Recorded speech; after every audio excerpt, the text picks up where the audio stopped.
What's up guys? I hope you are doing well. I am Veer. Welcome to study of family. तो कैसे हो दोस्तों? मैं आशा करता हूँ शानदार तरीके से आप लोग अपनी लाइफ को एंजॉय कर रहे हो, अपनी सेहत, फैमिली और पाए का ध्यान काफी अच्छे से रख रहे हो। बड़ी ही प्यारी बात बोली गई यार यहाँ पर। अगर आप लोग अपने आप से एक बार डेली मॉर्निंग में उठने के बाद में वादा कर लेते हैं कि हाँ यार, जो काम हम लोगों ने कल किया था उससे थोड़ा सा काम आज ज्यादा करेंगे, ऐसी आप लोगों की कोशिश रहे और डेली का आप लोग थोड़ी थोड़ी सी ऐसी कोशिश करते करते अगर आप लोग बढ़ते चलेंगे तो इस बात की मैं आप लोगों को गारंटी देता हूं कि आप लोगों का गोल अचीव करने से कोई नहीं रोक सकता। एक देखिए, किस्मत के ऊपर कई बार हम लोग बैठ जाते हैं। हम लोग बोलते हैं कि यार ये पता नहीं किस्मत में मेरी नहीं लिखा हुआ है। आप लोगों ने ये कभी सोचा है कि आप लोग अपने आप को उस डायरेक्शन में लगाकर इफेक्टिवली अपनी जो एनर्जी है उसको यूटिलाइज ही नहीं कर पा रहे हैं? अगर आप लोग अपनी दो चीजें फिक्स कर लेते हैं, जो मैं आप लोगों को हमेशा बोलता हूं, एक तो सोने का टाइम और एक उठने का टाइम, ये ऐसी चीजें हैं अगर आप लोगों ने फिक्स कर ली तो इसके बाद में आप लोगों का पूरा दिन जो है वो आप लोगों के कंट्रोल में रहेगा। तो ये कोशिश करो कि जितना ज्यादा इसको कंट्रोल कर सको और थोड़ा सा एक एक्सरसाइज का पोर्शन डाल दो इसके अंदर, तो फिर आप लोग अंदर से एनर्जेटिक फील करेंगे। एक बच्चे के द्वारा बोला गया, सर इतनी सारी मोटिवेशनल वीडियो देख चुका हूं, अब तक भी ये लगता है कि अंदर से मोटिवेशन नहीं आता है। पर लेकिन अगर थोड़ा सा आप लोग इसके अंदर चेंज करें, मोटिवेशनल वीडियो देखने के बजाय आप लोग बैठकर जो काम आप लोगों को करना चाहिए वो काम अगर आप लोग करना स्टार्ट कर दें तो काम जैसे होने लगेगा, आप लोगों को अंदर से मोटिवेशन आने लगेगा और फिर ये एक पैटर्न बन जाएगा। ये चीजें करके देखिए, आप लोगों को ज्यादा अच्छा रिजल्ट मिलेगा एज कंपेयर टू बैठकर अपने आप को मोटिवेशनल वीडियो दिखाना और अपने आप को मोटिवेट करना। जो काम करना है उसको करना स्टार्ट कीजिए, जैसे ही काम हो जाएगा आप लोगों को अंदर से अच्छा लगेगा और मोटिवेशन भी आप लोग फील करेंगे। तो ये कुछ बातें थी, आई होप कि आप लोगों को ये फायदा जरूर पहुंचाएंगे। तो बैसाखी है, अच्छे से बैसाखी सेलिब्रेट करिए, अपना ध्यान रखिए और इसी के साथ में हेल्थ का ध्यान रखते हुए आप लोगों को आगे बढ़ना है, क्योंकि कोविड-19 के केस जो है वो ह्यूज लेवल पर हमारी कंट्री में आगे बढ़ रहे हैं। अभी यहां पर दिखाया गया है जो हरिद्वार में जो कुंभ का मेला चल रहा है, तो उसी के बारे में यहां पर बात की जा रही है कि कोविड-19 के चलते भी जो कुंभ का मेला चल रहा है काफी लार्ज स्केल पर और नंबर ऑफ केसेस आप लोगों को बढ़ते हुए नजर आएंगे। हालांकि कुछ मास्क वगैरह प्रोवाइड करा रखे हैं, पर लेकिन जो ये मास्क कितना यहां पर रोक पाएंगे कोविड-19 को वो तो आप लोग भी जानते हैं। पर लेकिन कंडीशन देखिए ये है कि एक साइड में श्रद्धा तो दूसरी साइड में यहां पर फिर वही बात है कि एक साइड में कोविड-19। तो ये चीजें जो है थोड़ी सी कुछ ना कुछ इस पे पैटर्न में होना चाहिए था, पर लेकिन हमारी कंट्री में भी फिलहाल जो है एक तरीके से कहीं ना कहीं एडमिनिस्ट्रेशन जो है जिस तरीके से चीजों को हैंडल करके चल रहा है वो यहां पर एक क्वेश्चन मार्क लगा रहा है कि पिछले एक साल से जब हम लोग कोविड-19 के केस के बारे में बातें करते हैं, लॉकडाउन भी लग के चला गया, सारी चीजें अब ह्यूज लेवल पर केस सामने निकल कर आ रहे हैं। अभी आप लोगों से बात करूंगा, यहाँ पर कई सारे केस ऐसे हैं जिसमें इवन जो सुप्रीम कोर्ट के जो हाई कोर्ट के जज और सुप्रीम कोर्ट के जो इंप्लॉय हैं वो भी यहां पर इसकी चपेट में आ गए और भी बहुत सारे स्टाफ जो है जो आज के दिन में कोविड-19 की चपेट में आ गए। तो चीजें कहां पर जाकर रुकेगी वो चीजें हम लोग को देखने को मिलेगी।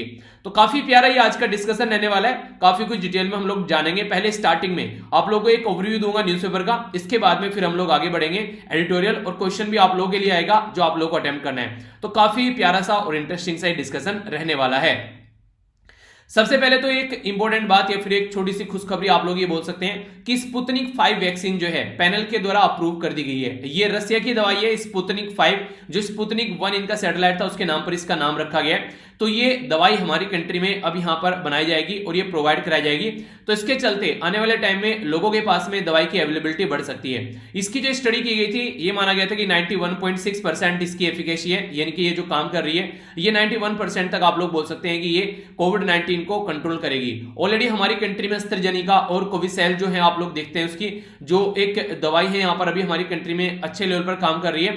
पर लेकिन बुरी कंडीशन ये है कि हमारी कंट्री में जो नंबर एक केसेस हैं वो 1,70,000, 1,60,000, 1,50,000 इस तरीके से हमारी कंट्री में केसेस निकलकर सामने आ रहे हैं। तो ये एक ह्यूज नंबर ऑफ केसेस हैं। अगर आप लोग पहले के साथ में इनको कंपेयर करेंगे तो आखिर क्या हम लोग इनको इस तरीके से टैकल कर पाएंगे? पहली बात। दूसरी बात, जो दवाइयां हैं वो हमारी कंट्री में बनाई तो जा रही हैं, पर लेकिन हमारी कंट्री की पॉपुलेशन तक नहीं पहुंच पा रही है। मैक्सिमम दवाइयां जो है वो बाहर एक्सपोर्ट की जा रही है। तो ये एक बहुत बड़ी प्रॉब्लम देखने को मिल रही है। तो क्या हम लोगों को पहले अपनी कंट्री पर फोकस देना चाहिए या फिर पहले बाहर हम लोगों को दवाई पहुंचानी चाहिए?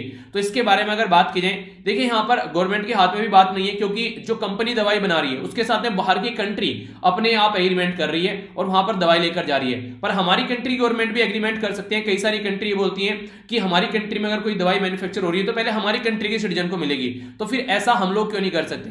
तो ये अलग बात है कि यहाँ बाहर वालों को भी दवाइयां देनी चाहिए, पर लेकिन वही बात है कि शर्मा जी पहले अपनी पेटी बांध लो, बाद में देख लेना दूसरों को क्या करना है, ठीक है। तो वो नहीं तनुवेट्स मन्नू मूवी में जब बोलते हैं कि पहले अपना देखो बाद में देख लेना बाकी क्या है, तो वही सारी बातें यहां पर घुमा फिराकर आर्टिकल है कई सारे इसके ऊपर, क्योंकि कोविड-19 ने बहुत बड़ा जंप हमारी कंट्री में मारा है, जिसकी वजह से कई सारे एरिया में आप लोगों को लॉकडाउन वगैरह भी देखने को मिल रहा है। तो इसके बारे में हम लोग आर्टिकल में डिस्कस करेंगे काफी कुछ। ओके, यहां पर जो इंपॉर्टेंट बात है, हमारी कंट्री में जो रुपए की वैल्यू है वो काफी ज्यादा डिप होती नजर आ रही है। $1 जो है वो 75 रुपए के मार्क पर पहुंच गया है, जो कि काफी लो यहां पर अभी देखने को मिल रहा है। बहुत बड़ा रीजन इसका बताया जा रहा है कि अभी हमारी कंट्री में जो पेंडेमिक के चलते जो फियर लोगों के मन में आ रहा है, तो उसके चलते यहां पर ये रुपए की वैल्यू डाउन हो रही है, और इसी के चलते जो इन्फ्लेशन में भी आप लोगों को बढ़ोतरी देखने को मिलेगी।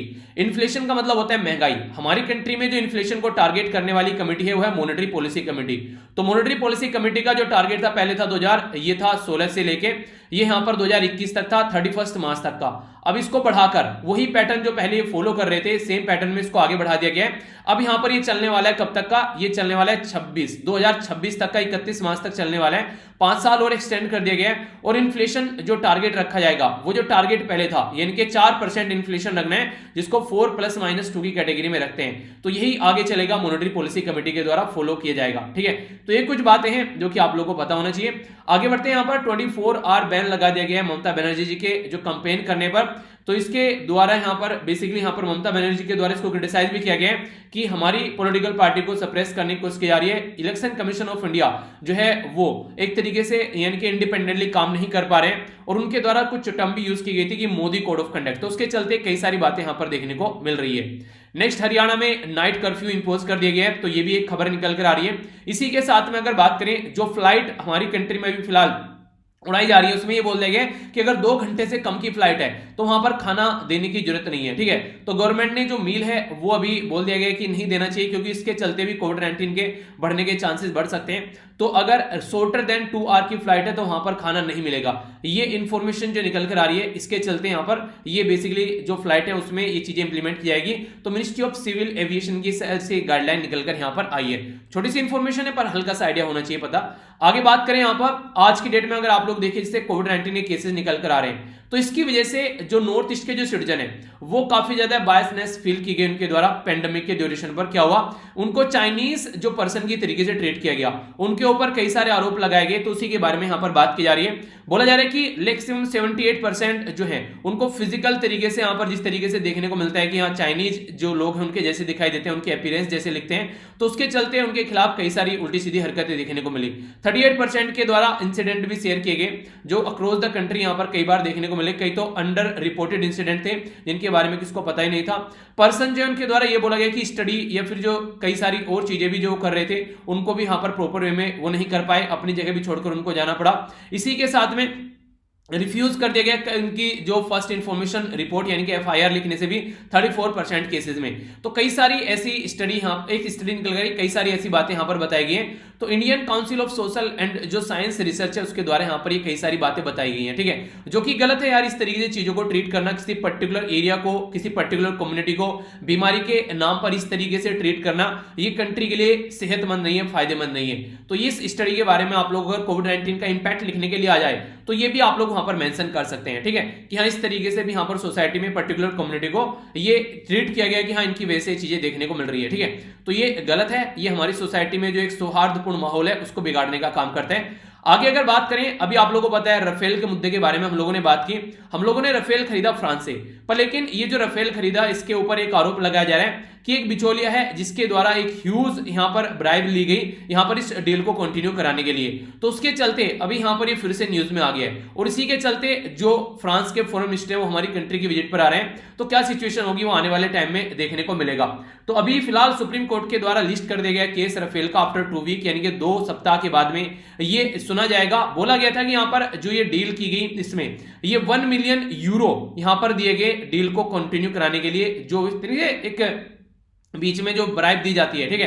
तो एक तरीके से करप्शन देखने को मिला काफी ह्यूज लेवल का, ऐसे आरोप यहां पर लगाए जा रहे हैं। तो देखते हैं इस केस में आगे क्या बातें निकल कर आती हैं। ये एक इंपॉर्टेंट मुद्दा हो सकता है इंडिया और फ्रांस के रिलेशन के बीच में। इसी के साथ में अगर वर्ल्ड में सबसे ज्यादा हमारी डिफेंस सप्लाई के बारे में बात करें तो रशिया के बाद में दूसरे नंबर पर फ्रांस आता है, तीसरे नंबर पर इजराइल, चौथे पर आता है यूएसए, जिससे आज के दिन में सबसे ज्यादा डिफेंस की डील हम लोग करते हैं, ठीक है। तो ये बेसिक इंफॉर्मेशन है जिसके बारे में एक मोटा सा आइडिया आप लोग रखते हैं। आगे चलते हैं यहाँ पर, ये ऐसे कई सारे केसेस आप लोगों को पास्ट में देखने को मिले, जो भी रिसेंटली हमारी कंट्री में बाबरी मस्जिद से रिलेटेड जो भी केस निकल कर आए, उसमें कई सारे केस ऐसे हैं कि जो भी वहां पर जज थे या जो भी उससे जुड़े हुए लोग थे, उनको आगे चलकर अच्छी अच्छी पोस्ट मिल रही है।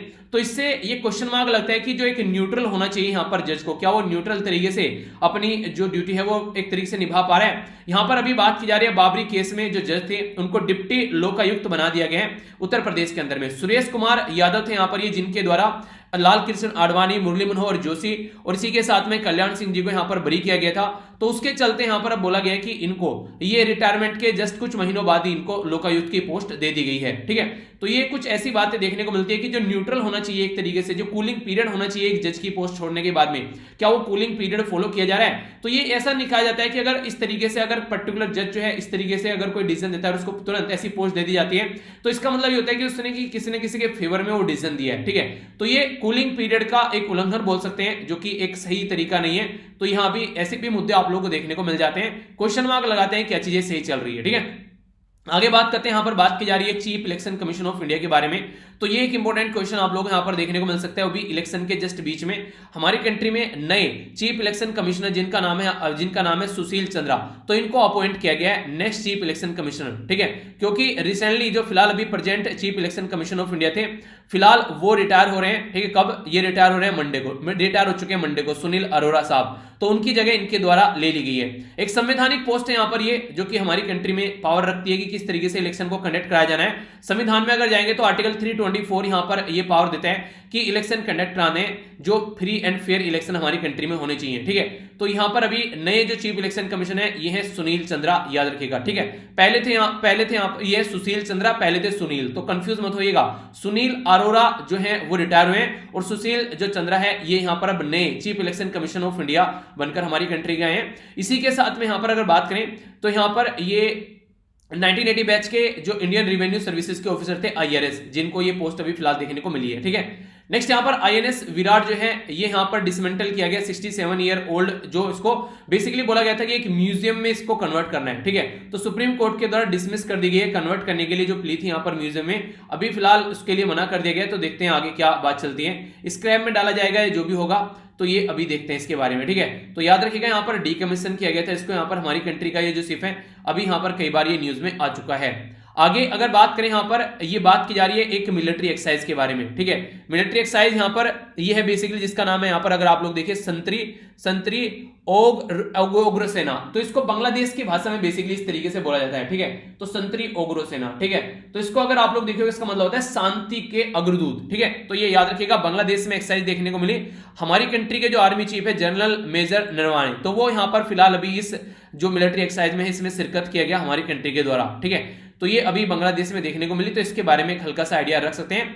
कंसर्न की बात यहां पर यह है कि लगभग सुप्रीम कोर्ट के 50 से ज्यादा जो इंप्लॉय हैं वो फिलहाल कोविड-19 की चपेट में आ चुके हैं। तो इससे पता चलता है कि क्या कंडीशन है। अब फिर से अगर चीजें स्टार्ट की जाए, वीडियो कॉन्फ्रेंसिंग के थ्रू चीजें स्टार्ट की जाए तो ज्यादा बेटर रहेगा। कई सारे जो जज हैं वो भी इसकी चपेट में आ रहे हैं, तो इसका मतलब यह कि आने वाले टाइम में जल्दी ही चीजों को सुधारा जाएगा।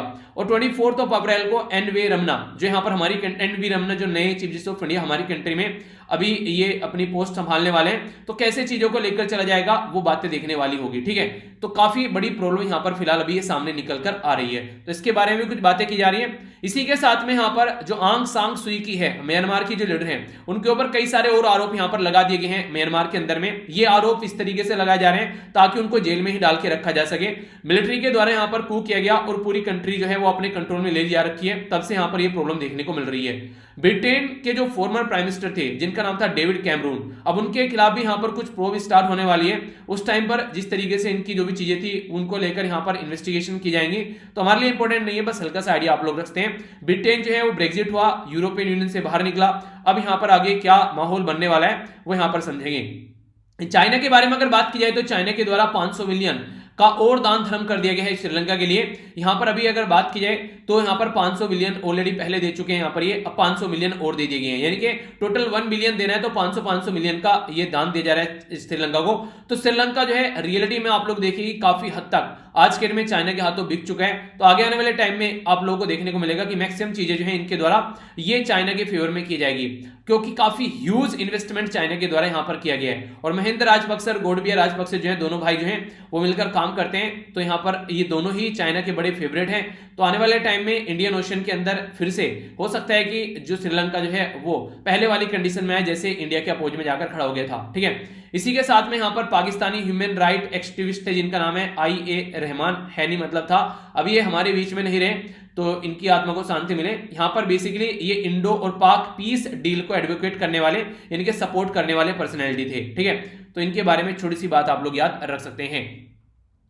देखिए कई सारे बच्चों के द्वारा जब कल मैंने एक लाइव सेशन लिया था, हालांकि वो एक एक्सपेरिमेंटल सेशन था, कई सारे बच्चों के द्वारा कमेंट किया गया कि सर एक तो कई सारे को तो अच्छा लग रहा था, पर लेकिन कई सारे बच्चों को अच्छा नहीं लगा क्योंकि कई सारी प्रॉब्लम फेस करनी पड़ी। लाइफ में यार कुछ भी स्टार्ट करोगे ना तो आप लोगों को प्रॉब्लम आएगी, कुछ भी नया कर स्टार्ट करोगे। ठीक है, तो उसको इस तरीके से देखिए कि आज कुछ नया सीखने को मिलेगा, कुछ नया एक्सपेरिमेंट मिलेगा। तो एक तरीके से आप लोग अगर उस वाले जोन में रहेंगे तो कुछ भी नया करने से आप लोग डरेंगे नहीं। अगर नया करने से डरोगे तो फिर दिक्कतें देखने को मिलती हैं। तो इसलिए कोशिश करो कि अगर लाइफ में कुछ भी नया करने को मिल रहा है तो उसके पीछे आप लोग एक तरीके से शर्माइए मत, घबराइए मत। ज्यादा से ज्यादा क्या होगा, कुछ गलती हो जाएगी और गलती करके तो सीखते हैं। अगर बच्चा स्टार्टिंग में ही सीखेगा, अगर चलने से पहले डरेगा यार नहीं गिर जाऊंगा तो कैसे काम चलेगा, तो सारी चीजें आप लोग थोड़ा सा ध्यान रखिए। ठीक है, तो ये तो ओवरव्यू हो गया न्यूज़पेपर का। आइए अब एडिटोरियल देखते हैं। एडिटोरियल कौन कौन से हैं? ये वाला एडिटोरियल कोविड-19 के बारे में है, ये वाला एडिटोरियल कोविड-19 के बारे में, इसी के साथ में ये वाला एडिटोरियल कोविड-19 के बारे में। तो इनको मैं कंबाइन कर एक ओवरव्यू आप लोगों को दूंगा जिससे कि आप लोग समझ पाए कोविड-19 की सिचुएशन क्या चल रही है और इससे रिलेटेड क्वेश्चन भी आप लोग का आएगा निकल कर। ठीक है, साइड में ये ईरान न्यूक्लियर डील के बारे में कुछ डिफरेंट पॉइंट आप लोगों को देखने को मिलेंगे। और ये वाला जो है यहाँ पर ये बेसिकली नेपाल के बारे में जिक्र कर रहा है, ज्यादा इंपॉर्टेंट नहीं है पर हाँ हल्का सा एक ओवरव्यू दे दूंगा पड़ोस में क्या चल रहा है। पता चलता रहना चाहिए कि पड़ोसी के मकान में क्या चल रहा है, वरना पता चला कुछ उल्टी सीधी हरकतें होती रहे। फिर से यूएसए और जो इंडिया के बारे में जो आर्टिकल था वो लिखा गया यहाँ पर। यूएसए के जो शिप है वो शिप हमारी कंट्री की जो एक तरीके से जो हमारी कंट्री का एक्सक्लूसिव जोन है उसमें आकर घुसे। ये अभी हमारी कंट्री की साइड में जो अरेबियन सी की साइड में लक्षद्वीप वाले एरिया में, तो उसी के बारे में बात की जा रही है। साइड वाला जो नीचे वाला आर्टिकल है यहाँ पर साउथ एशिया में इंडिया क्या रोल प्ले कर सकता है उसके बारे में बात की जा रही है। कार्टून बड़ा इंटरेस्टिंग है, ये भी कोविड-19 के बारे में ही, इसके ऊपर भी हम लोग नजर डालेंगे। और ये है डेटा पॉइंट, इसको भी एक बार देख लेते हैं। डेटा पॉइंट में क्या बात की जा रही है? डेटा पॉइंट में यहां पर दिखाया जा रहा है कि आज के दिन में जो असेंबली इलेक्शन हो रहे हैं उसके बारे में बात की जा रही है। ठीक है, तो जो असेंबली इलेक्शन है खासकर किसके बारे में ये बात की जा रही है? वेस्ट बंगाल के बारे में। तो वेस्ट बंगाल का जो मैप है वो आप लोग यहां पर देखते हैं तो किस तरीके से चीजें चल रही हैं। अभी फिलहाल जो है यहां पर जिस तरीके से वोटिंग डाली जा रही है तो किस किस के हिस्से में कितनी वोट आ रही है, वो सब चीजें क्या क्या यहाँ टर्नआउट रह रहा है वो है। अभी आगे और अच्छे लेवल पर चीजें आएंगी जब इलेक्शन कंप्लीट हो जाएगा तो ये सारी चीजें और अच्छे से आप लोग समझ पाएंगे। कार्टून बड़ा ही प्यारा है यार आज का। यहां पर बात की जा रही है टीका उत्सव। हमारी कंट्री के प्राइम मिनिस्टर साहब यहां पर खड़े हुए हैं और ये जो घड़ा है आप लोगों ने कुएं वाली कहानी सुनी होगी कि पहले क्या हुआ करता था, कुआं क्या था यहाँ पर जैसे कि कंकड़ पत्थर डाल डालकर पानी नीचे था उसको ऊपर लेकर आता था, स्मार्ट बोलते हैं, कुआं स्मार्ट हो गया। ठीक है, पर लेकिन अब कुआं और भी ज्यादा स्मार्ट हो गया। कई सारे आप लोगों ने ऐसे भी पिक्चर देखी होंगी कि कुआं स्ट्रो डालकर यहाँ पर पी रहा है, ठीक है, पानी। ठीक है, तो और ज्यादा स्मार्ट हो गया, इतनी कंकड़ पत्थर क्या डालने की जरूरत है। पर लेकिन यहाँ पर दवाइयों की बात की जा रही है, दवाइयां ऊपर से पैक हैं, अब यहाँ स्ट्रो डालकर काम नहीं चलेगा। अब यहाँ पर दिखाया गया है कि कहीं ना कहीं ये हमारी कंट्री के लोग हैं जिनको दवाई देने के लिए बुलाया जा रहा है कि दवाई पी लो, दवाई पी लो। कुछ मर भी रहे हैं यहाँ पर दवाई के आने के चक्कर में, कईयों को गलत उल्टी सीधी दवाई भी पिलाई गई। अभी आप लोगों ने देखा रेबीज के भी जो टीके उनको लगा दिए गए जबकि कोविड-19 के लगाने थे, तो ऐसी भी दुर्घटना देखने को मिल रही है। तो सिचुएशन यहाँ पर यह है कि फिलहाल जो है लोगों को बुलाया तो जा रहा है दवाई पीने के लिए, पर लेकिन इतनी दवाई अवेलेबल है नहीं हमारी कंट्री में जितना दवाई पिलाने के लिए बुलाया जा रहा है। तो इसके चलते यहाँ पर ये कंडीशन देखने को मिल रही है। तो ये पिक्चर है, पिक्चर परसेप्शन टेस्ट, जैसे आप लोग एनडीए सीडीएस की जब एसएसबी देने जाते हैं तो 40 से 50 शब्द में आप लोग यहाँ पर इसको लिखने की कोशिश कीजिएगा। आप लोग इस पिक्चर को देखकर क्या विचार अपने मन में रखते हैं। ठीक है, तो इसके बारे में आर्टिकल है। पहले क्वेश्चन भी आइए देख लेते हैं थोड़ा सा। यहां पर बोला जा रहा है कि जो रीजनल सेफ्टी है, ठीक है, रीजनल सेफ्टी मेजर और एक तरीके से स्केल अप करना चाहिए जो वैक्सीन से रिलेटेड जो रेन है इन द कोविड-19। तो इसके ऊपर आप लोग कमेंट करना है। मतलब ये कि तर्क संगत जो बेसिकली सुझाव उपाय आप लोग करने चाहिए, टीकाकरण बढ़ाना चाहिए, तभी आप लोग यहां पर कोविड-19 पर लगाम लगा सकते हैं। ठीक है, यानी कि अगर लगाम लगानी है तो आप लोगों को पहले तो सेफ्टी मेजर अच्छे लेने चाहिए। जैसे सेफ्टी मेजर ले लिए फिर साइड में दवाई आप लोग को अच्छे से पिलानी चाहिए, तब जाकर आप लोग इसको कंट्रोल कर पाएंगे। देखिए जब लास्ट टाइम मार्च के महीने में लॉकडाउन लगाया गया तब से लेकर काफी लंबे समय तक लॉकडाउन रहा। अब फिलहाल अभी मार्च भी जा चुका है और अप्रैल के महीने में हम लोग खड़े हुए हैं। तो कहीं ना कहीं अगर मोटे मोटे तौर पर आप लोग इसको बोलिए तो एक फेलियर बोल सकते हैं आप लोग गवर्नमेंट का। एक साल तक हम लोग यहां पर इस पर्टिकुलर कंडीशन में जूझते रहे और अब तक यहां पर सॉल्यूशन इसका नहीं निकाला गया। बार बार चीजें जो है वो हेफेजेड वे में कभी लॉकडाउन लगा दिया, कभी ओपन कर दी गई। तो ये कितने हद तक सही है, तो ये चीजें हम लोग को समझनी पड़ेगी। क्योंकि सबसे बुरी कंडीशन यहां पर ये कि आज की डेट में एक पर्टिकुलर पर्सन क्या कह रहा है कि लॉकडाउन लगा देते हैं। रीजन क्या है? रीजन ये है लॉकडाउन लगा दी जाए तो कम से कम जो है कोविड-19 रुक जाएगा। मैंने आप लोगों को एक ट्वीट शेयर किया था मैंने ट्विटर पर आप लोगों के लिए। उस टाइम पर यह थी कि कैसी बड़ी विडंबना है, अमीरों को डर है कि कोरोना ना हो जाए और गरीबों को डर है कि लॉकडाउन ना लग जाए। क्योंकि अमीरों के पास में तो फुल पैसा है, बैठकर खाएंगे, घर पर डिलीवरी होती रहेगी, सारी चीजें आती रहेंगी। पर लेकिन उनके बारे में सोचिए जो डे बाय डे की रोजी रोटी कमाते हैं और डे बाय डे रोजी रोटी कमाने के बाद में उनकी जिंदगी आगे बढ़ती है। तो उन लोगों के बारे में आप लोग क्या सोचेंगे? उन लोगों के बारे में कौन बात करेगा? उनके बारे में कौन सोचेगा जब कंडीशन ये बनी हुई है? तो उसके बारे में तो सोचना चाहिए ना कि यहां पर आज के डेट में अगर बात की जाए तो आप लोग किस तरीके से चीजों को लेकर चलोगे कि अगर उस टाइम पर भी यहां पर सिचुएशन ऐसी बनी रहेगी कि लोगों को खाने की भी चीजें नहीं मिल पा रही है, ठीक है, तो आप लोग उसको कैसे चीजों को समझोगे? बेसिकली आप लोग ये समझ सकते हैं। यानी कहने का मतलब घुमा फिरा कर ये है कि आप लोग लॉकडाउन तो लगा देंगे, एक साल तक लॉकडाउन लगाए रखा आप लोगों ने, ठीक है, पर लेकिन आप लोगों ने क्या उस लेवल पर दवाइयां अवेलेबल करा पाई, उस लेवल पर टेस्ट अवेलेबल आप लोग करा पाए? स्कूल कोचिंग वगैरह बंद कर दी? क्या आप लोगों ने एग्जाम की रैली वगैरह आप लोगों ने बंद की? शादी विवाह के ऊपर किस तरीके से चीजें चल रही हैं कि हाँ शादी विवाह को बंद कर दो, पर लेकिन क्या आप लोगों ने अपनी जो मीटिंग हो रही है ये जिस तरीके से जब इलेक्शन होते हैं तो क्या ऐसा देखने को नहीं मिलता है कहीं कहीं कि हाँ लगता ही नहीं कि कहीं कोरोना नहीं है? कोरोना कहां चला जाता है उस टाइम पर, ठीक है, जब यहां पर इलेक्शन होते हैं। आप लोग खूब रैली देखने को मिलती है उस टाइम पर, सारी चीजें पॉलिटिकल गैदरिंग देखने को मिलती है, दबाकर सारी चीजें चल रही हैं। उस टाइम पर कोरोना वायरस नहीं दिखता है। तो ये सारी सिचुएशन आप लोग समझ सकते हैं कि एक गरीब इंसान किस तरीके से जूझ रहा है, तो उसको कैसे आप लोग लेकर चल रहे हैं, उसको तो बिल्कुल ही साइड में छोड़ दिया गया है। तो ये सारी प्रॉब्लम जो अभी फिलहाल हमारी कंट्री में झेलने को मिल रही है, ये कहीं ना कहीं एक तरीके से सिस्टमेटिक वे में चीजों को न इंप्लीमेंट करके चलने वाली बात आप लोगों को यहां पर देखने को मिलेगी। अभी हमारी कंट्री में ऐसे भी चीजें रही कि 170 के करीबी केस, 1,70,000 के करीबी केस देखने को मिले। काफी एग्रेशन के वे में जो कोविड-19 की जो सेकंड जो यहां पर अभी ये वेव है वो आगे बढ़ रही है। तो इसके चलते यहां पर जो अभी फिलहाल जो न्यू ईयर में जो आप लोगों को बहुत सारे लोगों की डेथ भी यहां पर अभी न जाए, तो हम लोग को ये चीजें अंडरस्टैंड करनी पड़ेगी कि कहां पर कमियां रह गई हैं। तो प्रीमेच्योर तरीके से पहले भी हम लोगों ने लॉकडाउन लगा दिया, दुनिया भर के लोग जो है वो परेशान हो गए इसकी वजह से। तो गवर्नमेंट जो है उसके जो डिसीजन लिए गए, रिलीजियस गैदरिंग को अलाउ कर दिया गया कि हाँ ठीक है ये अभी सारी चीजें चल रही है। रिलीजियस गैदरिंग का मतलब है कि अभी जो हरिद्वार में चल रहा है कुंभ का मेला, उसको अलाउ कर दिया गया, ठीक है। इसी के चलते जो मंदिर मस्जिद गुरुद्वारा सबके कपाट यानी कि जो दरवाजे हैं वो खोल दिए गए, चलिए भैया एंजॉय करो। पॉलिटिकल कैंपेन चल रहे हैं प्रॉपर वे में जो दुनिया इकट्ठी हो रही है वहां पर जाकर, जबकि डिजीज कंट्रोल हो नहीं रहा है। यानी कि आप लोग समझ सकते हैं कि किस डायरेक्शन में चीजें की जा रही हैं। तो एक तरीके से जो क्राइसिस है ये पॉलिटिकल सेटबैक आप लोग बोल सकते हैं। हमारी कंट्री में जो पॉलिटिकल पार्टी है, चाहे वो सेंट्रल गवर्नमेंट के लिए चाहे स्टेट गवर्नमेंट के लिए, उनकी जो रेस्पॉन्सिबिलिटी थी वो उन्होंने प्रॉपर वे में फॉलो नहीं की, ऐसा आप लोग बोल सकते हैं। क्योंकि जनता तो इनके कंधों पर डालकर बैठ गई बाहर कि हाँ भाई साहब ये हमारे लिए कुछ अच्छा करेंगे, पर लेकिन इन्होंने उस डायरेक्शन में कुछ सोचा ही नहीं। इकोनॉमी के नाम पर चीजें ओपन कर दी, अब फिर से चीजें जो है वो लॉकडाउन करने की बात की जा रही है। तो क्या अब हम लोग अरेंजमेंट कर चुके हैं उन लोगों के लिए? अगर फिर से लॉकडाउन लगाया जा रहा है तो ऐसे कैसे चलेगा? तो लड़खड़ाकर चीजें चल रही हैं, लड़खड़ाकर इकोनॉमी चल रही है, लोग भूखे मर रहे हैं, पर लेकिन कोई प्रॉपर स्ट्रेटजी नहीं है अब तक भी कि कैसे इसको हैंडल करके चलना है। जबकि वायरस जो है वो जंगल की आग की तरीके से फैलता जा रहा है। तो इस टाइम पर जो वैक्सीनेशन है उसके ऊपर हम लोग को ज्यादा फोकस देना चाहिए था। इसी के साथ में जो वर्क प्लेस पर लोग काम कर रहे हैं उनकी प्रोटेक्शन के बारे में बात करनी चाहिए, क्योंकि लॉकडाउन तो सॉल्यूशन है नहीं है, ये तो समझ में आ गया है। और एक और इंपॉर्टेंट बात यार, रात को लॉकडाउन लगाने का क्या मतलब बनता है? रात को आप लोग जिसे लॉकडाउन लगा रहे हैं, इससे लोग रातों को जो थोड़े बहुत बाहर जाते थे वो रातों को नहीं चलेंगे, अब सब दिन में जाएंगे इकट्ठा होकर बाहर, तो उससे और ज्यादा रस देखने को मिलेगा, दिन के टाइम में और ज्यादा प्रॉब्लम देखने को मिलेगी। आप लोगों को तो ये करना चाहिए बल्कि आधी दुकानें रात को खोलना स्टार्ट कर दो, आधी दुकानें दिन में खोलना स्टार्ट कर दो, ताकि एक तरीके से सिचुएशन थोड़ी सी नॉर्मल बनी रहे। पर लेकिन यहां पर बिल्कुल ही अनसिस्टमेटिक वे में चीजों को हैंडल किया जा रहा है, जो कि सोचने के लिए मजबूर कर रहे हैं कि क्या ये सही डायरेक्शन में चीजें जाएंगी, क्या ये सॉल्यूशन है जिस तरीके से फॉलो किया जा रहा है। एक साल तक भी आप लोग चीजों को एनालाइज नहीं कर पाए, इतना लंबा टाइम पीरियड रहा, उसके बाद में इतने ह्यूज केसेस देखने को मिल रहे हैं। तो आखिर किस डायरेक्शन में हम लोग लगे हुए हैं? जो एम्प्लॉयर हैं उनको भी एनकरेज करना चाहिए कि वो घर से काम करने के लिए लोगों को अलाउ करें। इसी के साथ में अगर बात की जाए यहां पर देखिए आज के डेट में आप लोग देखते हैं कि जो नेशनल वैक्सीन स्टडी है वो ढंग से तो काम कर नहीं पा रही है, ठीक है। इसी के साथ में अगर बात करें यहां पर जो WHO के द्वारा अप्रूव की गई आज की डेट में अगर बात करें अगर रिमेन रही अनअवेलेबल टू द इंडियन, यानी कि हमारी कंट्री के लोगों के लिए भी अब तक जो दवाइयां हैं वो अनअवेलेबल रहे, और इसके लिए कोई रीजन भी नहीं बताया गया कि कौन लोगों को दवाई नहीं मिल रही है। मैत्री अलायंस हम लोग लगा के चल रहे हैं, दूसरों के लिए दवाइयां प्रोवाइड करा रहे हैं, अपनी कंट्री के लिए लोगों को हम लोग दवाई प्रोवाइड नहीं करा पा रहे हैं, क्या ये सही है? तो इसके बारे में हम लोग को सोचना पड़ेगा।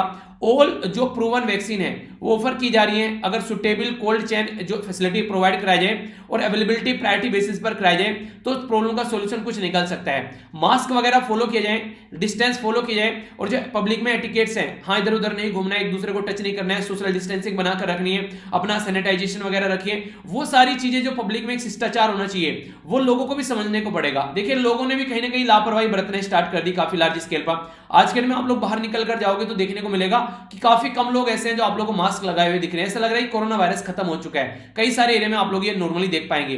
तो हेल्दी सिस्टम जो है उसके साथ में इक्विप्ड हम लोगों को रहना चाहिए और हैंडल करना चाहिए जो सीवियर जो डिजीज फिर से फैल रही है ऑल ओवर कंट्री के अंदर में, जो कि हम लोग कंप्लीटली इग्नोर कर बैठ गए हैं। एक्सिस कर देखिए, एक तो अब कई सारी बातें और की जा रही हैं, जैसे मैंने आप लोगों को मॉर्निंग में ही डिस्कस किया E9 कंट्रीज के बारे में।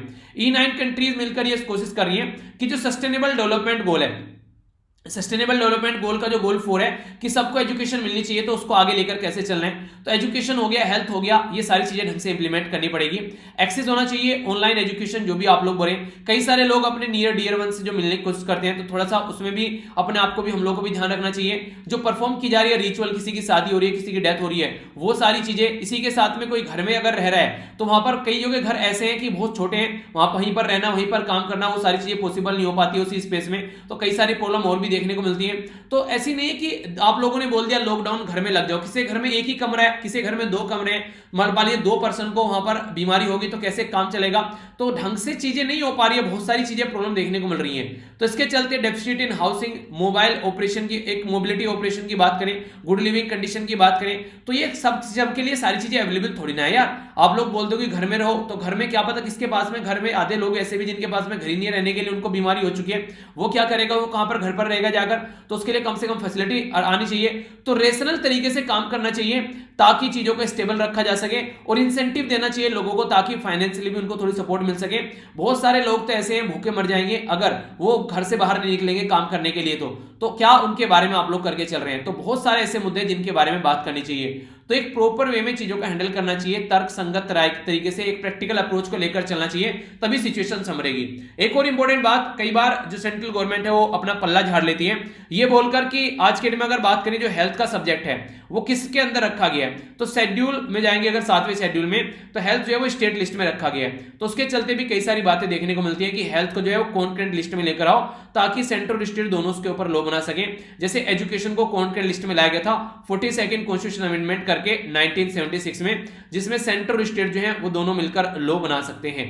तो इसी तरीके से अभी 15th फाइनेंस कमीशन के जो चेयरमैन थे एनके सिंह साहब, उसके द्वारा बोला गया था कि हेल्थ को भी हम लोग को कॉन्करेंट लिस्ट के अंदर ला देना चाहिए। तो ये भी एक रिकमेंडेशन दी जाती है ताकि सेंट्रल स्टेट जो है दोनों मिलकर इसके ऊपर काम कर सके। ठीक है, तो ये भी एक पॉजिटिव साइड है जो आप लोग ध्यान रखिएगा। ओके, आइए अब आगे बढ़ते हैं नेक्स्ट आर्टिकल की ओर, जो कि एक इंपॉर्टेंट आर्टिकल आप लोग यहां पर बोल सकते हैं। ये बात की जा रही है फिलहाल इंडिया जो है वो एक काफी पावरफुल कंट्री है। अगर आप लोग बात करें साउथ एशिया के अंदर में, साउथ एशिया में अगर इंडिया, जैसे साउथ एशिया हो गया यहाँ पर, ये वेस्ट एशिया हो गया, ठीक है, ये यहाँ पर सेंट्रल एशिया हो गया, ये नॉर्थ एशिया हो गया, ये ईस्ट एशिया हो गया, और ये साउथ ईस्ट एशिया हो गया। तो टोटल मिलाकर जो एशिया जो है वो 6 पार्ट्स में डिवाइड है। हमारा जो फोकस रहने वाला है वो रहने वाला है साउथ एशिया के ऊपर, जिसमें आप लोगों को इंडिया और पाकिस्तान एक साथ में नजर आएंगे। तो इसके बारे में कई सारी इंपॉर्टेंट बातें बोली जा रही है। बोला यह गया कि इंडिया और साउथ एशिया की जो एक अपॉर्चुनिटी है एक दोनों के साथ में मिलकर काम करने की, वो दोनों मिलकर सही डायरेक्शन में आगे बढ़ सकते हैं। तो चीजों को समझना पड़ेगा पहले कि इंडिया और पाकिस्तान कैसे पीस एक दूसरे के साथ में ला सकते हैं। अगर इंडिया और पाकिस्तान मिलकर काम करें तो शांति बनाकर रखी जा सकती है। पर पहले इंडिया और पाकिस्तान था, जो इस आर्टिकल में एक बात नहीं बोली गई है वो मैं आप लोगों को बताता हूं। अभी फिलहाल यहां पर एक और मुद्दा देखने को मिल रहा है जिसके बारे में बात की जा सकती है, वो क्या है, वो है फिलहाल म्यांमार। ठीक है, म्यांमार और बांग्लादेश भी यहां पर आज के दिन में एक कहीं ना कहीं एक दूसरे के अपोजिट में आ चुके हैं। जब से यहां पर रोहिंग्या कम्युनिटी वाला इशू बनता है तो यहां पर एक और मुद्दा देखने को मिला। इंडिया और पाकिस्तान तो थी, अब यहां पर म्यांमार और बांग्लादेश भी इस डायरेक्शन में चलते हुए आप लोगों को नजर आ रहे हैं। तो वहां पर कैसे शांति रखी जाएगी तो वो भी समझने वाली बात है। आर्टिकल में समझते हैं क्या क्या बातें की जा रही है। पहले आर्टिकल में ये बोला गया कि इंडिया और पाकिस्तान अगर साथ में मिलकर काम करते हैं तो ये काफी हद तक चीजों को सुधारा जा सकता है। ऐसा नहीं है कि ये बायलेटरल रिलेशन है ओनली इंडिया और पाकिस्तान का। इंडिया और पाकिस्तान अगर मिलकर काम करते हैं तो south Asia association regional cooperation, जिसको सार्क बोलते हैं, वो भी यहां पर काफी अच्छे से बाहर निकल कर आएगा और एक अच्छे लेवल पर इंटीग्रेशन देखने को मिलेगा। देखिए जैसे आसियान कंट्री है, मिलकर काम करते हैं एक दूसरे के साथ में 10 कंट्री है, ऐसे ही 7 कंट्री मिलकर काम कर सकते हैं एक ह्यूज लेवल पर। और ऐसा यहां पर वर्ल्ड बैंक के द्वारा, एशियन डेवलपमेंट बैंक के द्वारा, यूरोपियन यूनियन को आप लोग देख लीजिए, ये यहां पर कई सारी ऐसी ऑर्गेनाइजेशन है जिनके द्वारा बोला गया कि साउथ एशिया में इकोनॉमिक इंटीग्रेशन अगर हो जाता है तो ये काफी लार्ज स्केल पर बहुत सारा फायदा यहां पर पहुंचा सकता है। ये बेसिकली 2 कंट्री है यहां पर, इंडिया और पाकिस्तान। इसके चपेट में आने की वजह से इस पर्टिकुलर रीजन में इंटीग्रेशन नहीं हो पाता है, जिसकी वजह से दिक्कत देखने को मिलती है कि ये जो रीजन है, जिसको कई बार यहां पर आप लोगों ने देखा होगा कि एक तरीके से एशिया कॉन्टिनेंट, ठीक है, तो इसको यहां पर एक छोटे कॉन्टिनेंट की तरीके से भी देखा जाता है इस पर्टिकुलर रीजन को, ठीक है। तो फिर भी यहां पर मिलकर जितने अच्छे से लैंड एक दूसरे के साथ में इंटीग्रेट है, फिर भी हम लोग उतना ज्यादा फायदा नहीं उठा पा रहे हैं, ठीक है। तो अभी हालांकि इंडिया और पाकिस्तान के द्वारा सीज फायर को यहां पर मेंटेन रखने की बात की जा रही है, तो हो सकता है आने वाले टाइम में चीजें थोड़ी सुधरे, पर लेकिन यहां पर फिर भी पाकिस्तान जो है वो कई बार यहां पर प्रॉपर वे में चीजों को लेकर नहीं चलता है। पर लेकिन इंडिया को भी बोलना चाहिए, इंडिया को भी इसको पाकिस्तान को थोड़ा सा इग्नोर करना चाहिए, बाकी को साथ में लेकर अच्छे से चले। लैंड के मामले में, पॉपुलेशन के मामले में और जीडीपी के मामले में इंडिया जो है साउथ एशिया के अंदर 62% लैंड के मामले में, पॉपुलेशन यानी कि जनता के मामले में 75% है और जीडीपी के मामले में 83% है। यानी कि इंडिया अकेला जो है पापा है यहां पर सबका।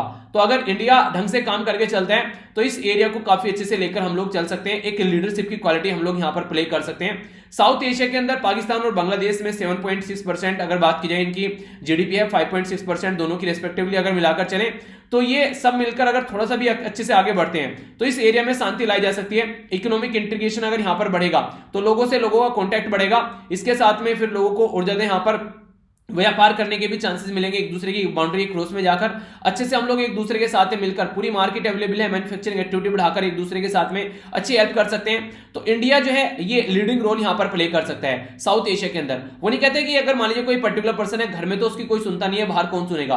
तो अगर आप लोग अपने एरिया में कम से कम अपना एक लीडरशिप का रोल रखें तो आगे आने वाले टाइम में दूसरे लोग भी आप लोगों को सुनते हुए नजर आएंगे। तो इसी के चलते यहां पर लगभग 1.9 बिलियन लोग हैं यार, इनको साथ में लेकर आप लोग चल सकते हैं साउथ एशिया के अंदर में।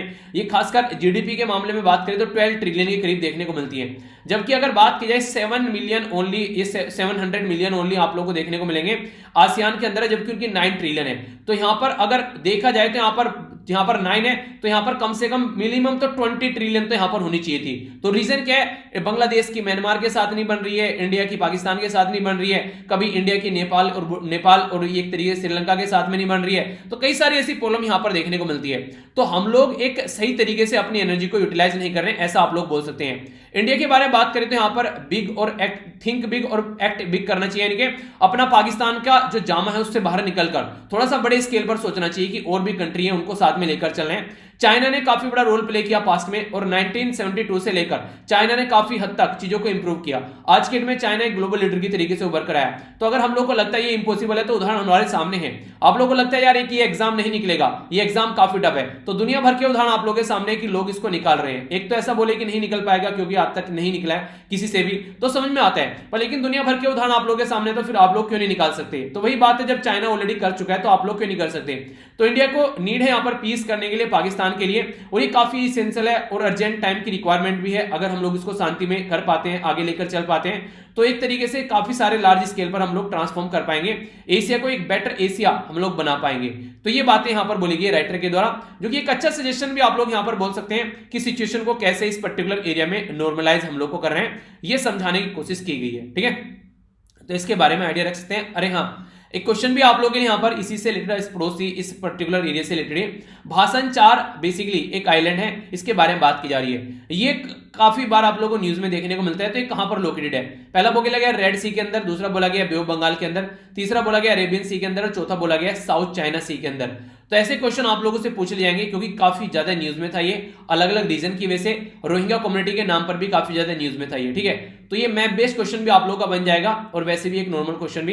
तो वीडियो के एंड में इसका आंसर दूंगा, तब तक आप लोग इसको भी अटेम्प्ट कीजिए। ठीक है, आइए अब आगे बढ़ते हैं नेक्स्ट न्यूज की ओर। ये जो न्यूज निकल कर आ रही है ये ईरान और यूएसए के बीच में जो अभी रस्साकसी चल रही है उसके बारे में है। इंटरेस्टिंग बात आप लोगों को बताऊं, यहाँ पर ये बिल्कुल बच्चे वाले नहीं होते जो छोटे छोटे बच्चे होते हैं, अगर उनके बारे में बात करें, ठीक है, कि छोटे छोटे बच्चे कई बार लड़ पड़ते हैं, ठीक है, तुमने मेरी पेंसिल छीन ली, नहीं तुमने मेरी रबड़ छीन ली, पहले मेरी पेंसिल दो, पहले मेरी रबड़ दो, ठीक है, अरे एक्सचेंज कर लो यार एक साथ, तुम उसकी रबड़ दे दो, तुम उसकी पेंसिल दे दो, काम खत्म हो गया। पर लेकिन यूएसए में, अभी ईरान में ये चीजें पॉसिबल नहीं हो पा रही है। छोटी सी बात भी अगर देखा जाए यार, एक डील साइन की गई थी इनके द्वारा 2015 में, वो जो डील साइन की गई थी उस टाइम पर प्रेसिडेंट थे बराक ओबामा साहब, उसको ईरान न्यूक्लियर डील बोला गया। उसमें से आगे डोनाल्ड ट्रंप साहब आए 2018 में, उससे बाहर निकल गए।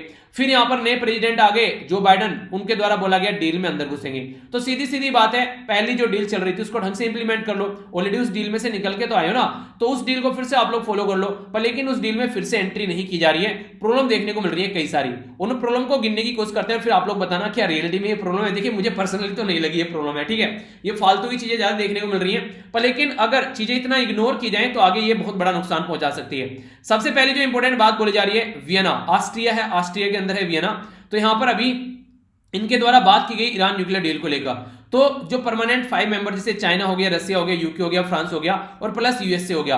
तो यूएसए डायरेक्ट नहीं था यहां पर, यूएसए की साइड से रिप्रेजेंटेटिव थे और जर्मनी भी था यहां पर और ईरान भी था। इनके द्वारा एक होप जताई गई कि ईरान न्यूक्लियर डील को रिवाइव किया जाएगा, जिसे डोनाल्ड ट्रंप साहब ने 2016 में इसके ऊपर रायता फैला दिया था, उसमें फिर से ये रायता साफ कर रहे हैं। अगर बात की जाए ईरान और यूरोपियन यूनियन के बारे में, डिप्लोमेट्स के द्वारा यहां पर ये कोशिश की जा रही है कि फिर से यार ज्वाइंट कॉम्प्रिहेंसिव जो प्लान ऑफ एक्शन है उसमें घुसा जाए चलकर।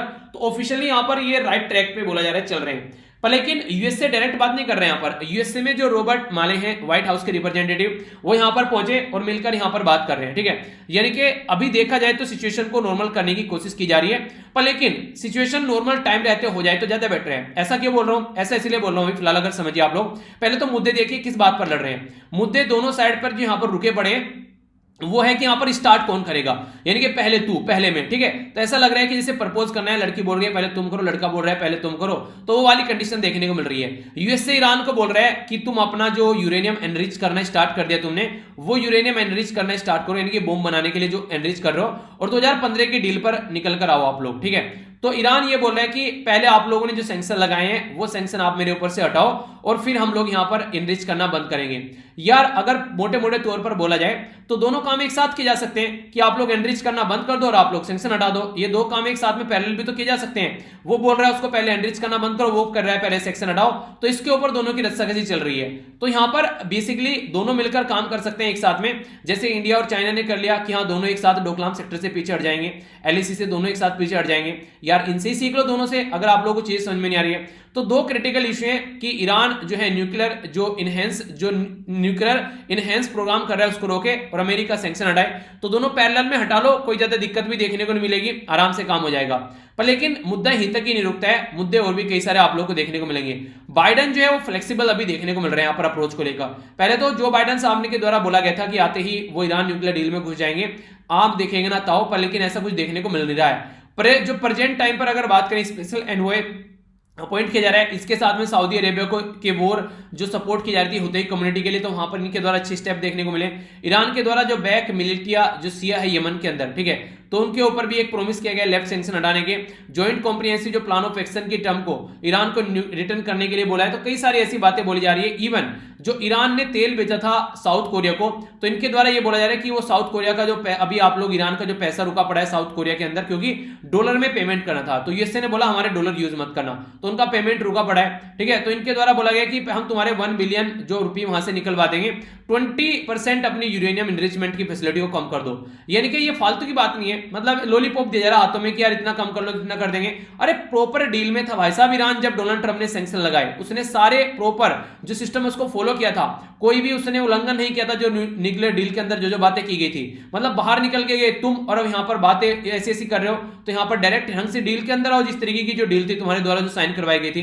तो ईरान तो फुल्ली कंप्लायंस था उस डील के साथ में। जब डोनाल्ड ट्रंप साहब ने सैंक्शन लगाए इनके ऊपर, तो हिंद में क्या गलती है? और सबसे खतरनाक बात पता है क्या है? वही है कि ईरान के बारे में अगर आप लोग बात करें, ईरान के जो प्रेसिडेंट है हसन रूहानी साहब, ये जैसे तैसे अपने जो देश के कट्टरपंथी थे उनके साथ में लड़कर इनके द्वारा ईरान न्यूक्लियर डील साइन की गई थी ताकि ईरान के अंदर इकोनॉमिक प्रोस्पेरिटी बढ़े, सैंक्शन वगैरह हटे, तो सही डायरेक्शन में चीजें चलें। तो कट्टरपंथी जो है वो तलवार लिए बैठे हुए हैं इनकी गर्दन काटने के लिए कि तुम्हारी वजह से यहां पर जो ईरान न्यूक्लियर डील साइन की गई थी, हमारी न्यूक्लियर फैसिलिटी कंट्रोल में वो बंद पड़ी है इसकी वजह से। तो कई सारे लोग इनको खूब क्रिटिसाइज कर रहे हैं। इन्फ्लेशन हाई लेवल पर पहुंच गया है, ईरान के अंदर तराई माह में दवाई के लिए पैसे नहीं है, तो काफी सारी प्रॉब्लम देखने को मिल रही है सैंक्शन के चलते। तो असलियत में तो यहां पर यूएसए की गलती है, ईरान की तो कोई गलती नहीं है। ईरान तो वही डील फॉलो कर रहा है जो डील तुमने साइन की थी। अब तुम्हारी गवर्नमेंट चेंज होगी तो इसमें ईरान की क्या गलती है? तो ये चीजें समझने वाली है थोड़ी सी। तो सैंक्शन यूएसए को हटाने चाहिए और यहां पर प्रॉपर वे में ईरान को इस डील के अंदर लाने की कोशिश करनी चाहिए। तो ये यूएसए की रेस्पॉन्सिबिलिटी होनी चाहिए, ना कि अभी भी इनके द्वारा ईरान के ऊपर प्रेशर डाला जा रहा है। प्रेशर डालने का खामियाजा भुगत रहे हैं। आज देखिए ईरान ने टोटल मिलाकर 25 साल की डील साइन कर ली चाइना के साथ में जाकर। तो कर लो क्या करना है इस तरीके से अगर हरकतें करोगे तो इसके चलते यहां पर सबसे बड़ी बात ये भी है, लैक ऑफ टाइम है। ये बोलते हैं भाई टाइम ही तो नहीं है और कुछ ही ले ले, बस टाइम नहीं है। तो यहां पर टाइम नहीं है, रीजन क्या है? जून के महीने में इलेक्शन होने वाले हैं। अब इसकी क्या गारंटी हसन रूहानी साहब ही निकल कर आएंगे? ये तो चलिए डील साइन कर रहे हैं, फिर भी एक लिबरल नेता है। अगर कल को कोई कट्टरपंथी लीडर यहां पर चुनकर आ गया, फिर आप लोग क्या कर लोगे? फिर मारते रहना उनके साथ में सर, वो नहीं आएंगे आप लोग के साथ में डील करने। तो यूएसए और जो यहां पर ईरान के बीच में और बुरे रिलेशन होते हुए नजर आएंगे।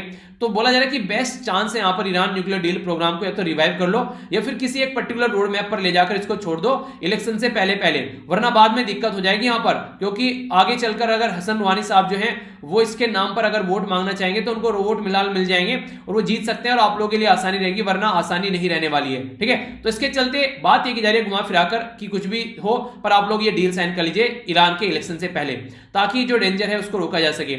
ईरान बैक जो शिया मिलिटेंट है इराक के अंदर में, यूएसए बोल रहा है वहां पर काफी दिक्कत देखने को मिल रही है क्योंकि ईरान की फोर्स जो है वो कई सारे अटैक कर रहे हैं यहां पर इराक के अंदर जो यूएसए के बेस है। इजराइल को यहां पर आरोप लगाए जा रहे हैं इजराइल के ऊपर ईरान के द्वारा कि इजराइल भी यहां पर अटैक कर रहा है। ईरानियन शिप यहां पर अभी रेड सी के अंदर देखने को मिला, इसके ऊपर अटैक किया गया। रेड सी पर्टिकुलर एरिया हो गया, ठीक है, तो यहां पर अटैक किया गया। तो ये भी एक रस्साकसी देखने को मिल रही है। तो ईरान के साथ में जो रिलेशन है कैसे रिवाइव करके चलने हैं, डिप्लोमेटिक एफर्ट को कैसे लेकर चलना है, तो कई सारे ऐसे मुद्दे यहां पर भी देखने को मिल रहे हैं। यूएस और जो ईरान है यहां पर वो फोकस रखना चाहिए उनको ये फालतू की चीजों से अपना दिमाग हटाकर कि कैसे बात करनी है और कैसे चीजों को नॉर्मल लेकर चलना है, ताकि जल्दी से जल्दी सैंक्शन को भी हटाया जा सके और नॉर्मल कंडीशन की जा सके जून से पहले। अप्रैल आ चुका है, इतनी जल्दी अगर चीजें नहीं की गई तो कंडीशन खराब हो सकती है। अब इंपॉर्टेंट बात यहां पर क्या है, देखिए एक साइड में तो यहां पर देखिए अफगानिस्तान के बारे में बात की जा रही है कि 1 जून तक यहां पर बाहर निकलना है। तालिबान के साथ में एग्रीमेंट था डोनाल्ड ट्रंप साहब का, एक तो उधर मुद्दा देखने को मिल रहा है, दूसरा ईरान न्यूक्लियर डील जून से पहले कंप्लीट करनी है। तो क्या ये सारे जो क्रिटिकल मुद्दे हैं जो एशिया में शांति बनाकर रखेंगे या फिर शांति बिगाड़ देंगे, तो इनको कैसे देखना है वो आगे आने वाले टाइम में चीजें देखने को मिलेगी। प्रेजेंट टाइम पर इसके बारे में मुद्दे हैं जिनके बारे में आप लोग आइडिया रखेगा, एक मोटा सा आइडिया आप लोग को इसके बारे में होना चाहिए। ठीक है, तो ये यहां पर इसके बारे में बात की गई। आइए अब आगे बढ़ते हैं नेक्स्ट आर्टिकल की ओर। नेक्स्ट आर्टिकल हालांकि मैं आप लोगों से कई बार डिस्कस कर चुका हूं, यहां पर लगातार 2 दिन से डिस्कस करें, फिर से इसी के बारे में बात की जा रही है। जो मुद्दा है वो क्या है? मुद्दा है यहां पर यूएन का जो यूनाइटेड नेशन का convention on law of seas, जिसको यूएन क्लोज बोलते हैं। यूएन क्लोज ये बोलता है कि 200 न्यूटिकल माइल्स तक एक्सक्लूसिव इकोनॉमिक जोन है ये पर्टिकुलर कंट्री का। यहां से नॉर्मल तरीके से शिप आप लोग निकाल सकते हैं, पर लेकिन अगर कोई यहां पर मिलिट्री शिप लेकर जाएगा तो वो यहां पर एक तरीके से उल्लंघन माना जाएगा यूएन का जो एक क्लोज है 1982 का, जो यूएन के रूल के हिसाब से अगर बात करें तो यूएसए जो है वो इसको मानने से मना कर दिया और यूएसए हमारी कंट्री का जो पर्टिकुलर एरिया है एक्सक्लूसिव इकोनॉमिक जोन उससे अपना शिप निकाल कर ले गया। तो यहां पर ये बोला जा रहा है कि देखिए जो यूएसए के द्वारा लक्षद्वीप वाले एरिया से जो शिप निकाले गए यहां पर ये, तो यहां पर ऐसा नहीं है कि यूएसए जो है वो धोखा दे रहा है, कुछ उल्टा सीधा कर रहा है इंडिया के साथ में। यूएसए की डिफरेंट अंडरस्टैंडिंग है नेविगेशन फ्रीडम को लेकर, बस उसके बेस पर यहां पर ये एक्टिविटी कर रहा है। यानी कि यूएसए अपनी अंडरस्टैंडिंग जो है वो नहीं रखता है यूएन क्लोज को लेकर, यानी कि यूएन क्लोज को लेकर वो नहीं मानता है कि पर्टिकुलर एरिया जो है इस तरीके से वो रूल को फॉलो करेगा, वो इसका सिग्नेटरी नहीं है। तो उसका सिग्नेटरी नहीं है तो वो अपने जहाज को निकाल कर ले जाता है। सोचिए यूएसए एक ताकतवर कंट्री है, अगर कोई कमजोर कंट्री होता कि ऐसी हरकतें कर पाता तो दादागिरी हो गई ना एक तरीके से। तुम ये चीज नहीं मानते हो तो तुम ऐसी हरकतें कर रहे हो कि कहीं से भी अपना शिप निकाल कर ले जाओगे। तो इस तरीके से अंडरस्टैंड करने वाली बात होती है बार बार कि आप लोगों को ये समझना पड़ेगा कि आप लोग उसको नहीं मान रहे हैं, ऑल ओवर वर्ल्ड मान रहा है, यूनाइटेड नेशन के द्वारा वहां पर अप्रूव किया गया है। तो ये सही तरीका नहीं है कि आप लोग अपनी बदतमीजी इस तरीके से दिखाओ, ये रिलेशन और बर्बाद करने वाली बात होती है। तो तुम्हारी अंडरस्टैंडिंग किसी चीज को लेकर नहीं है तो इसमें हमारी गलती नहीं है, तुम अपनी चीजें अपने घर पर रखो, तो वो वाली कंडीशन यहां पर देखने को मिलती है। ऊपर से क्वाड में मिलकर काम करने की बात कर रहे हैं, तो वो कैसे चीजें आगे बढ़ पाएंगे अगर ऐसी एक्टिविटी आप लोग लेकर चलोगे। तो कई सारे ऐसे मुद्दे हैं जो भी सामने निकल कर आए यहां पर, ठीक है। वही सारी बातें घुमा फिराकर बेसिकली यूएसए इसको मानता नहीं है, तो वो इसलिए कहीं से भी निकाल कर ले जाता है। और इंडिया के साथ में नहीं है ये, इस ऐसा साउथ कोरिया इवन जापान के साथ में जो कि उसका लंगोटिया यार है, तो घर के आदमी को भी थप्पड़ मार रहा है और तो किसको छोड़ेगा। तो ऐसी हरकतें दादागिरी देखने को मिल रही है। पता चला कल को 2-3 कंट्री खड़ी होगी और बोली निकाल के दिखा, हम देखते हैं तुझे, ठीक है हम बताएंगे तुझे, तब क्या कर लेगा ये। तो कई सारी ऐसी बातें भी होती हैं, ठीक है। तो इसके बारे में आइडिया रख सकते हैं। तो ये था क्वेश्चन जो आप लोगों से मैंने पूछा था भाषण 4 आइलैंड के बारे में। तो ये इसका आंसर क्या है, इसका आंसर है बी। तो बे ऑफ बंगाल वाले रीजन में आप लोग को देखने को मिलेगा, ठीक है। कई सारे बच्चे बोले सर लाइव भी वीडियो लेकर आओ। देखिए पूरा एक सिस्टमेटिक वे में अगर चीजें चलती हैं तो 2 बेटर लगता है, क्योंकि मुझे लगता है कई सारे बच्चे इसकी वजह से प्रॉब्लम फेस कर रहे थे, तो उसकी वजह से देखता हूं कुछ और सिस्टम किया जाएगा तब वीडियो को लेकर आऊंगा लाइव, ठीक है। टेंशन मत लीजिए, अपग्रेडेड कुछ ना कुछ चीजें जल्दी ही आप लोगों को देखने को मिलेगी। अच्छे से एंजॉय करते रहिए और सारी पीडीएफ मैंने आप लोगों को टेलीग्राम पर प्रोवाइड करा दी है, वे भी आप लोग जाकर डाउनलोड कर लीजिएगा। और लेक्चर अगर पसंद आप लोगों को आता है तो ना फीडबैक देकर जरूर जाया कीजिए, ठीक है। कुछ भी डाउट हो कमेंट बॉक्स में आप लोग जरूर बोलिए, ठीक है। तो इसी तरीके से अपना ध्यान रखते रहिए। मेरे साथ में अगर आप लोग कनेक्ट रहना चाहते हैं ये यहाँ पर ट्विटर पर, इंस्टाग्राम पर या फेसबुक पर, तो वीर तालियान के नाम से जाकर सर्च कर लेना। कई सारी इंटरेस्टिंग चीजें यहाँ पर मेरे से पर्सनल चीजें भी शेयर की जाती हैं, तो आप लोग यहाँ पर कनेक्ट हो सकते हैं। और बाकी आसपास सफाई रखिए, पानी और पेड़ पौधों को सेव कीजिए, पॉलिथीन और प्लास्टिक बिल्कुल यूज नहीं करनी है। तो मिलता हूं नेक्स्ट लेक्चर में। बड़ों को नमस्ते, छोटों को प्यार, छोटी सी लाइफ एंजॉय करा। तब तक के लिए जय हिंद।